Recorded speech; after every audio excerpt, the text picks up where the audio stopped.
ప్రస్తుతం మనతో పాటు కరీంనగర్ డీసీపీ శ్రీనివాస్ గారు ఉన్నారు. ఆయన ప్రజల ఆరోగ్యం కోసం, తన సిబ్బంది ఆరోగ్యం కోసం మిల్లెట్స్పై ఒక రకంగా చెప్పాలంటే పోరాటమే చేస్తున్నారు. మిల్లెట్స్ వాడాలి, ఖచ్చితంగా అందరూ హెల్దీగా ఉండాలి, మంచి ఫుడ్ తినాలి అంటూ ఆయన గత కొన్నేళ్లుగా అందరిలో అవగాహన పెంచే కార్యక్రమాన్ని చేపట్టారు. ఇది ఆయన ప్రొఫెషన్కు భిన్నమైనప్పటికీ ఆయన ఇందులో మాత్రం వెనకడుగు వేయటం లేదు. ప్రస్తుతం ఆయన మనతో పాటు ఉన్నారు. ఒకసారి మాట్లాడదాం. సార్ నమస్తే అండి. నమస్తే అండి. సార్, ఎందుకు మిల్లెట్స్ తినాలి?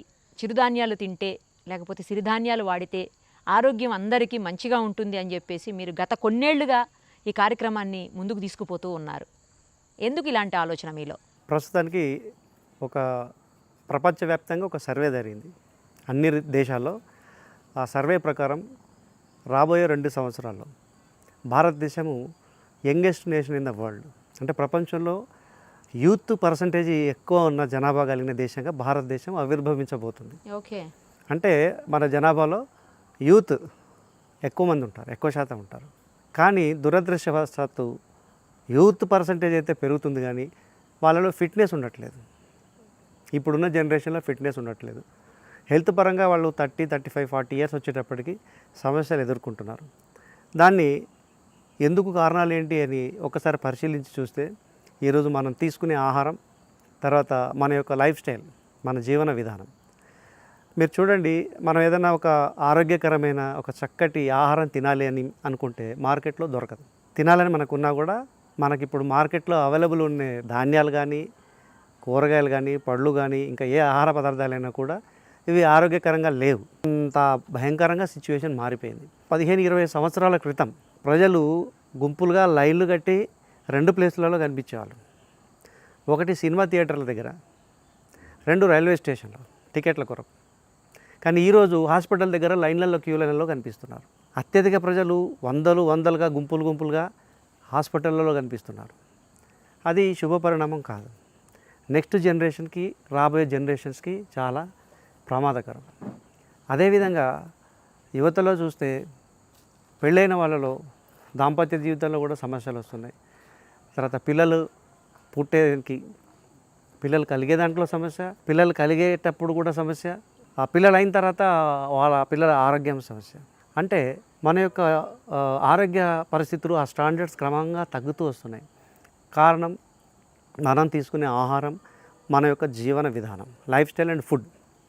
మనకి మన సనాతన ఆయుర్వేదంలో ఆయుర్వేద శాస్త్రవేత్త ఒక మాట చెప్తాడు, ఆహారాన్ని ఔషధంగా తీసుకోవాలి, లేకపోతే ఔషధాలని ఆహారంగా తీసుకుంటారు.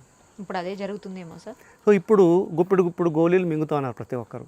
దానికన్నా చక్కటి ఆహారం తీసుకుంటే మనం ఆరోగ్యంగా ఉంటాం. సిరిధాన్యాలు, ఒకప్పుడు వీటిని తృణధాన్యాలు అనేవాళ్ళు. ఓకే. అంటే neglected main course of meals కాదు. తృణధాన్యాలు అంటే చిన్న ధాన్యాలు, ఏదో సపోర్టింగ్. మెయిన్ ఆహారము, ముఖ్య ఆహారము గోధుమలు, బియ్యం, రైసు అయితే ఇవి తృణధాన్యాలు.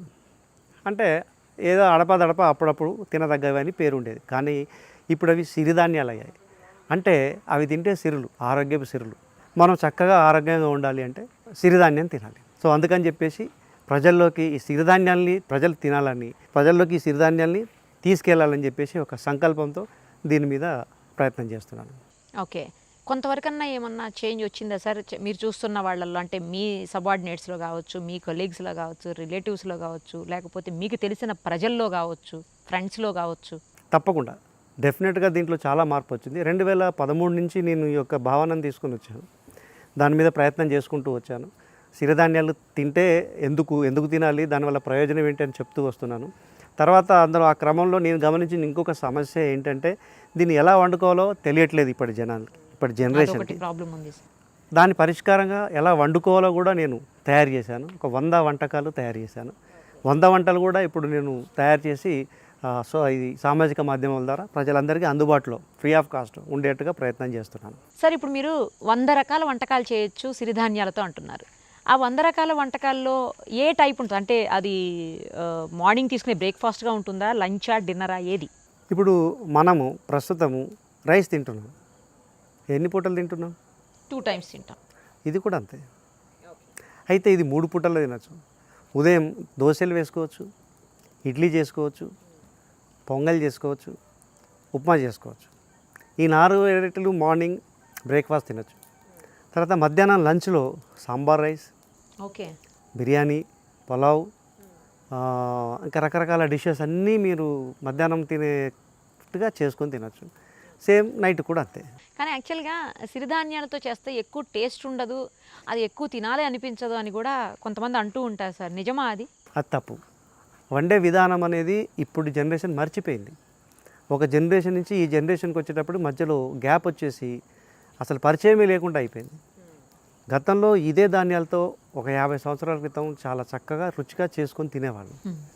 సో ఆ విధానం అనేది కాలక్రమేణా ఒక తరం నుంచి ఇంకో తరానికి అందాల్సిందే, అది అందలేదు, మారిపోయింది. మధ్యలో వచ్చిన టెక్నాలజీ అయితేనేమి, వంటింట్లోకి వచ్చిన రకరకాల మోడర్న్ ఎక్విప్మెంట్ అయితేనేమి, వీటన్నిటి ప్రభావం వల్ల ఈ యొక్క సాంకేతికత అనేది ఇప్పటి జనరేషన్కి అందలేదు. కాబట్టి వీళ్ళకి ఇది చేసుకునే విధానం తెలియక ఇవి చప్పగా ఉంటాయి అని చెప్పేసి అంటున్నారు. కానీ వీటిని కూడా టేస్టీగా రుచికరంగా చేసుకోవచ్చు అని మేము నిరూపించాం. 100 వంటలు చేసాం. ఈ మిల్లెట్స్ ఏవైతే ఉంటాయో అవన్నీ కూడా అంతగా అవైలబుల్ ఉండదు మార్కెట్లో, అన్ని వెరైటీస్ అవైలబుల్ ఉండదు, మనం కోరుకున్నంత క్వాంటిటీలో కూడా అవైలబుల్ ఉండదు అని అంటారు, నిజమా? కొంతవరకు ఇది నిజం. ఎందుకంటే ఏదైనా కూడా డిమాండ్ సప్లై, మార్కెట్లో డిమాండ్ పెరిగితే ఆటోమేటిక్గా సప్లై పెరుగుతుంది. సో అందరూ రైస్ తింటున్నారు కాబట్టి రైతులు అన్ని రైస్ పండిస్తున్నారు. మనమంతా సిరిధాన్యం తినడం మొదలుపెట్టామనుకోండి, డిమాండ్ పెరుగుతుంది, అప్పుడు రైతులు ఇవే పండిస్తారు. కాబట్టి అప్పుడు మార్కెట్లో ఇవి సమృద్ధిగా, ఇప్పటికే మార్కెట్లోకి వచ్చేసాయి, సమృద్ధిగా దొరుకుతున్నాయి, ప్రాబ్లం అయితే లేదు. కొద్ది కాస్ట్లో ఏమన్నా ఎక్కువ ఉంటాయా సార్? కాస్ట్ ప్రస్తుతానికి కాస్ట్ ఎక్కువ ఉన్నాయి. అదే ప్రస్తుతానికి రైస్తో పోలిస్తే సిరిధాన్యం యొక్క రేటు ఎక్కువగా ఉంది. కానీ తినే వాళ్ళ సంఖ్య పెరిగితే, పండించే వాళ్ళ సంఖ్య పెరిగినప్పుడు కాస్ట్ తగ్గుతుంది. ఓకే. ఇప్పుడు ఒకప్పుడు బాస్మతి రైస్ చాలా కాస్ట్ ఉండేది. అవును సార్. ఇప్పుడు బాస్మతి రైస్ తగ్గింది. అంటే బాస్మతి రైస్ ప్రొడక్షన్ పెరిగింది కాబట్టి దాని రేటు తగ్గింది. అలాగే సిరిధాన్యాలు ప్రొడక్షన్ పెరిగితే రేటు తగ్గుతుంది. ఇవి పిల్లలకు అలాగే విమెన్, ప్రెగ్నెంట్ విమెన్ అందరూ వాడచ్చా సార్? ప్రతి ఒక్కరు తినచ్చు.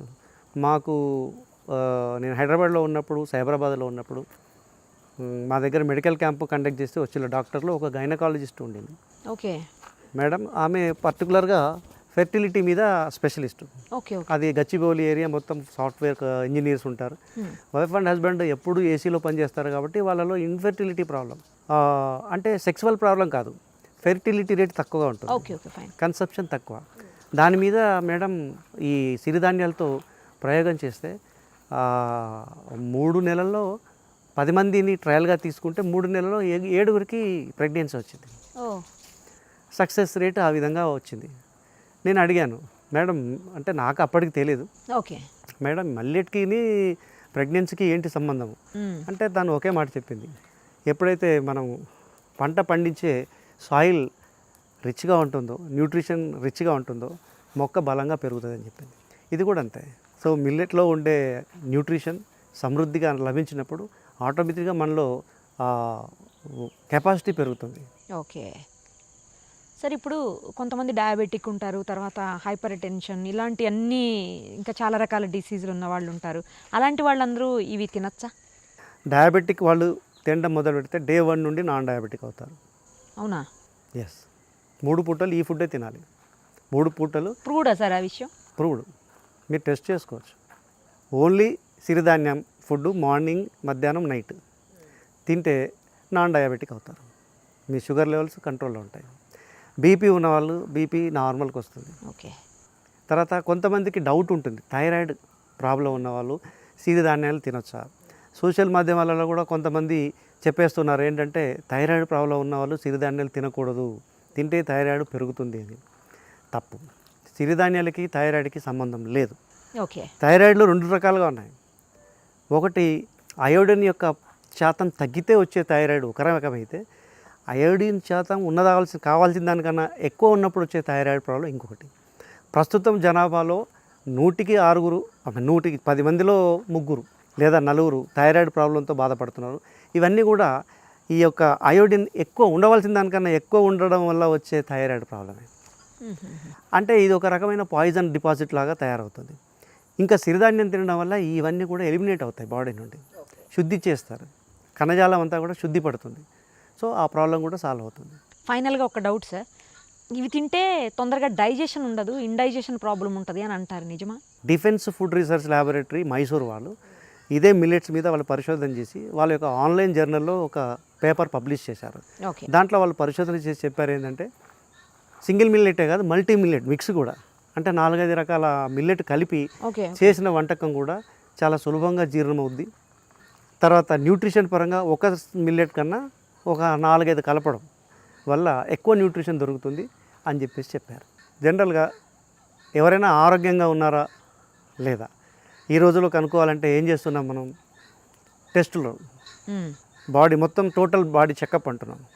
టోటల్ బాడీ చెకప్ చేయించుకుంటున్నాం, వస్తున్నాం. దాంట్లో ఆరోగ్యంగా ఉన్నవాడు చెకప్లు చేయించుకురాగానే ఏదో ఒక డిఫెక్ట్ వస్తుంది, మీకు అనారోగ్యం, ఇమీడియట్గా మీరు మెడిసిన్స్ వాడాలని చెప్తున్నారు. కానీ దీనికి ఆయుర్వేదంలో ఎప్పుడో చెప్పారు. ఏమనంటే దాంట్లో శ్లోకంలో ఎక్స్ప్లెయిన్ చేస్తారంట. సమదోష సమాగ్నిశ్చ సమధాతు మలక్రియ ప్రసన్న ఆత్మజ ఇంద్రియ మనః స్వస్థ ఇది అభిధీయతే. అంటే సమదోష అంటే ప్రతి మనిషి శరీరంలో దోషం అంటే గుణం, 3 గుణాలు ఉంటాయి: వాత, పిత్త, కఫం. ఇవి సమతుల్యంలో ఉండాలి. సమాగ్నిశ్చ అగ్ని అంటే జఠరాగ్ని, ఆకలి, చక్కటి ఆకలి వేయాలి. సమధాతు మలక్రియ అంటే శరీరంలో ప్రతి కణజాలంలో ఉండే మలినాలు ఎప్పటికప్పుడు బహిష్కరించబడాలి, క్లీన్ అయిపోవాలి. ప్రసన్న ఆత్మజ ఇంద్రియ మనః అంటే ఆత్మ, ఇంద్రియాలు, మనసు ప్రసన్నంగా ప్రశాంతంగా ఉండాలి. స్వస్థ ఇది అభిధీయతే. దాన్నే మనం స్వస్తి అంటే శాంతి, సంతోషం, ఆరోగ్యం అంటాం. ఇది డెఫినేషన్. ఓకే. అంటే సింపుల్గా చెప్పాలంటే ప్రతి ఒక్కరు పొద్దున్న లేవగానే ఎట్లాగో బద్ధకం ఉంటుంది, లేచి కొద్దిగా అటు ఇటు తిరిగి కొద్దిగా మైండ్ బాడీ ఫ్రెష్ అవ్వగానే పని చేసుకోవాలన్న ఉత్సాహం మనలో ఉందనుకోండి, మీరు ఆరోగ్యంగా ఉన్నట్టు, సంపూర్ణ ఆరోగ్యంగా ఉన్నట్టు. ఇంకా లేచిన తర్వాత కొద్దిగా అటు ఇటు తిరిగి ఫ్రీ అయిపోయినా కూడా, స్నానం చేసిన తర్వాత కూడా కొద్దిగా నీరసంగా ఉండి పని ఇప్పుడు ఏం చేయాలి, కొద్దిగా రెస్ట్ తీసుకుంటే బాగుండు అనిపిస్తే సంథింగ్ రాంగ్. ఓకే. సో ఇది మరి మిల్లెట్స్, తృణధాన్యాలు, సిరిధాన్యాన్ని తినడం ఏ విధంగా మనకు దోహదపడుతుంది అంటే, మీరు ఒక మోటార్ సైకిల్ కొంటారు లేదా ఒక కారు కొంటారు, దాంట్లో పెట్రోల్ పోస్తారు, నడుపుతుంటారు. ఒక 5,000 కిలోమీటర్ తిరిగింది కారు, వెంటనే ఏం చేస్తారు మీరు? సర్వీసింగ్ ఇస్తారు. సర్వీసింగ్ ఇచ్చినప్పుడు సర్వీసింగ్లో ఇంజిన్ ఆయిల్, గేర్ ఆయిల్, తర్వాత ఫిల్టర్స్, ఎయిర్ ఫిల్టర్స్ అన్నీ మార్చేస్తాడు. తర్వాత క్లీన్ చేస్తాడు. అన్నీ చేసి మళ్ళీ సెటరేట్ చేస్తే అగైన్ దట్ ఈస్ రెడీ. అంటే ఇంజన్, ఒక కారులో ఒక ఇంజనే ఉన్నదానికే మీరు సర్వీసింగ్ చేయిస్తున్నారు. కానీ మనలో 1,23,00,00,000 కోట్ల ఇంజన్స్ ఉన్నాయి. అవి 24 గంటలు 24/7/365 డేస్ రన్ అవుతూనే ఉన్నాయి. మరి ఆ మోటార్లు కూడా సర్వీసింగ్ అవసరం కదా. ఆ సర్వీసింగ్ చేస్తేనే మనం ఆరోగ్యంగా ఉంటాం. అయితే మనకు అద్భుతమైన గుణం ప్రకృతి ఇచ్చింది ఏంటంటే ఆటో సర్వీసింగ్ చేసుకుంటాం. మన శరీరానికి ఒక శక్తి ఉంది ఏంటంటే తనకు తాను రిపేర్ చేసుకుంటుంది, ఆటో సర్వీసింగ్ చేసుకుంటుంది. దానికి కావాల్సింది ఏంటంటే పోషకాలు మనం ఇచ్చినప్పుడు ఆ పోషకాలను గ్రహించి తనకు తాను రిపేర్ చేసుకుంటుంది. చేసుకొని ఆటోమేటిక్గా అది శక్తివంతం అవుతుంటుంది. ఇది డైనమిక్ ఎనర్జీ. ఇది అంటే ఎప్పుడు నిరంతరం ఇది డైనమిజంలో ఉండే ఎనర్జీ. కాబట్టి దీన్ని కంపల్సరీ మలినాలు వస్తుంటాయి. ఎట్లెట్లా వచ్చిన మలినాలు అట్లట్లా ఎప్పటికప్పుడు క్లీన్ అయిపోతూ ఉండాలి. తర్వాత రీజ్యూనేట్ అవుతూ ఉండాలి. అప్పుడు ఆటోమేటిక్గా ఆరోగ్యం ఉంటుంది. మీరు అనొచ్చు, నా కారు అంత ఒక ఇంజన్కే అంత పెద్ద శబ్దం వస్తుంది, అది పోతా ఉంటే. మీరు అన్నారు 1,23,000 కోట్ల మోటార్లు మన శరీరంలో నడుస్తున్నాయి అని అన్నారు.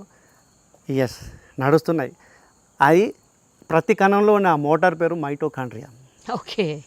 మనం తీసుకున్న ఆహారం మైటోకాండ్రియాకి వెళ్ళి అక్కడ బర్న్ అవుతుంది. మైటోకాండ్రియా అది బర్న్ చేసి శక్తి జనరేట్ చేస్తుంది. ఆ శక్తి కణంలోకి ట్రాన్స్ఫర్ అయినప్పుడు జీవరసాయన క్రియలన్నీ జరుగుతూ ఉంటాయి. మీరు ఈ 1,23,000 కోట్ల మైటోకాండ్రియాలు జనరేట్ చేసే శబ్దాన్ని వినాలనుకుంటున్నారా? వినిపిస్తాను. మీ బాడీలో అన్ని మోటార్స్ రన్ అవుతున్నాయి.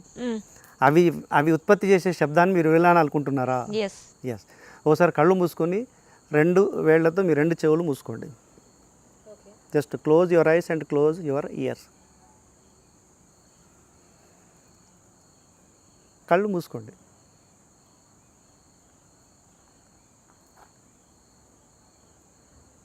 ఏం వినిపించింది? ఏదో చిన్న సౌండ్ లాగా వినపడుతుంది సార్. మరి అది బయటతో లేకపోతే ఇంకేంటో అర్థం కావట్లేదు. మీరు గమనించాలి, సముద్రపు హోరులాగా అనే సౌండ్. మళ్ళీ పెట్టుకోండి, వినిపిస్తుంది. సముద్రపు హోరు వినిపిస్తుంటుంది మీకు. అదే సార్, ఏదో సౌండ్ అయితే వినపడుతుంది. ఆ, అది అది- లోపల నుంచా లేకపోతే బయట నుంచా అది అర్థం అది మీ లోపల నుండి వచ్చిన శబ్దం. అది మీ శరీరంలో ఉండే మైటోకాండ్రియాలు ఉత్పత్తి చేసే శబ్దం. సో మీరు బయట రోడ్డు మీద ఎంత పెద్ద శబ్దాలు వచ్చినా సరే మీరు చెవులు మూసుకుంటే ఈ శబ్దమే మీకు వినపడుతుంది, మీ శరీరంలో నుంచి ఉత్పన్నమయ్యే శబ్దం. సో ఇన్ని మోటార్లు రన్ అవుతున్నాయి. ఈ మోటార్లు ఎప్పటికప్పుడు క్లీన్ అవుతూ యాక్టివ్గా పనిచేయాలంటే పోషకాలు అవసరం. ఆ పోషకాలు సిరిధాన్యాల్లో పుష్కలంగా ఉన్నాయి. బియ్యం మనం తింటున్నాం ఆహారంగా. బియ్యం is carbohydrate, it is like a fuel, petrol. అది ఓన్లీ శక్తిని మాత్రం ఇస్తుంది, కార్బోహైడ్రేట్స్.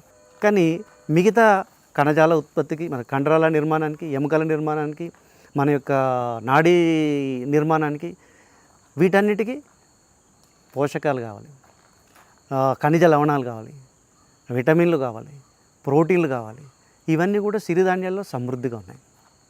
ఫర్ ఎగ్జాంపుల్ మీరు రాగులు తీసుకోండి, దాంట్లో కాల్షియం ఉంటుంది అత్యధిక శాతం. సజ్జల్లో తీసుకుంటే ఐరన్ అత్యధిక స్థానాల్లో ఉంటుంది. అదేవిధంగా మీరు కొర్రల్లో తీసుకుంటే పొటాషియం ఉంటుంది, అండు కొర్రల్లో తీసుకుంటే ఫాస్ఫరస్ ఉంటుంది. అంటే ఒక్కొక్క సిరిధాన్యంలో ఒక్కొక్క మూలకం, మనకు కావాల్సిన మూలకం హెచ్చు స్థాయిలో ఉంటుంది. కాబట్టి ఈ సిరిధాన్యాలన్నింటినీ కూడా మనం వేరు వేరు సిరిధాన్యాలను మనం వాడుతూ ఉంటే అందులో ఉండే అన్ని పోషకాలు మనకు సమృద్ధిగా లభించి ఆరోగ్యంగా ఉంటాం. అది రహస్యం. సూపర్ సార్, చాలా బాగా చెప్పారు. అసలు చాలా ఎలా అయితే అర్థమవుతుందో వినేవాళ్లకు అలా క్లియర్గా ఎక్స్ప్లెయిన్ చేశారు. Thank you sir. ఖచ్చితంగా మిల్లెట్స్ మీద మీతో పాటు నేను కూడా జాయిన్ అవుతాను సార్. ఇంకా అందులో ఇంకొక మాట చెప్పదలుచుకున్నాను. సనాతన ఆయుర్వేదంలో ఆరోగ్యం మీద భావోద్వేగాలు ఎలా ప్రభావం చూపిస్తాయి అనేది స్పష్టంగా చెప్పాడు. దాంట్లో క్రోధ, శోక, భయ, ఆయాస, విరుద్ధాన్న భోజన, తత్వ, ఆమ్ల, క్షార, లవణ, దీక్షస్తే, వాత, పిత్త, కఫ ప్రకోపే. అంటే కోపము, భయము, కుంగుబాటు, ఆందోళన లాంటి మానసిక ఎమోషన్స్ అధికమైనప్పుడు ఎపిటైట్, అంటే అన్యాచురల్ ఎపిటైట్ జనరేట్ అవుతుంది. ఏది కనబడితే అది తినేయాలన్న ఎపిటైట్ జనరేట్ అయ్యి ఆ పిచ్చి పిచ్చి ఫుడ్ అంతా తింటారు. దాంతో శరీరంలో వాతము అంటే వాయువు, పిత్తము అంటే పైత్యము, కఫము అంటే అది, వాటి యొక్క ఉత్పత్తి పెరిగి ఆరోగ్యం నాశనం అవుతుంది. ఈ మధ్య కాలంలో డాక్టర్ క్యాండీస్ పర్ట్ ఆమె నోబెల్ బహుమతి గ్రహీత. ఆమె మనిషి యొక్క ఎమోషన్స్ ఏంటి, అసలు ఈ ఎమోషన్స్ మనం కొలవచ్చా అని పరిశోధన చేసి ఆమె ఒక పుస్తకాన్ని రాసింది. ఏది, మాలిక్యూల్స్ ఆఫ్ ఎమోషన్. దాంట్లో emotions are nothing but biochemical reactions. అంటే మన జీవరసాయనిక చర్యలే. భావోద్వేగాలంటే జీవరసాయన చర్యలే. జీవరసాయన చర్యలు ఏ స్థాయిలో జరుగుతున్నాయి మనం కొలవచ్చు. అంటే భావోద్వేగాల్ని కొలవచ్చు. కోపం ఏ స్థాయిలో ఉంది కొలవచ్చు, దుఃఖం ఏ స్థాయిలో ఉంది కొలవచ్చు, సంతోషం ఏ స్థాయిలో ఉంది కొలవచ్చు. ఈ పాయింట్ మీద ఆమెకి నోబెల్ బహుమతి వచ్చింది. సో ఈ జీవరసాయన చర్యలన్నిటికీ మూలకాలు ఎంజైమ్స్ అన్నిటికీ మూలం ఆహారం. కాబట్టి మనం తినే ఆహారము మన యొక్క ఎమోషన్స్ మీద ప్రభావం చూపిస్తుంది. మనం మంచి పోషకాలున్న ఆహారం, సాత్విక ఆహారం తీసుకుంటే మన ఎమోషన్స్ ప్రశాంతంగా ఉంటాయి, దాంతో ఆరోగ్యం చక్కగా ఉంటుంది. చాలా బాగా చెప్పారు సార్. నిజంగా అందరూ ఫాలో అవ్వాలని నేను కూడా మనస్ఫూర్తిగా కోరుకుంటున్నాను. నేను కూడా ఫాలో అవుతాను సార్ తప్పకుండా. Thank you sir. Thank you so much. Thank you.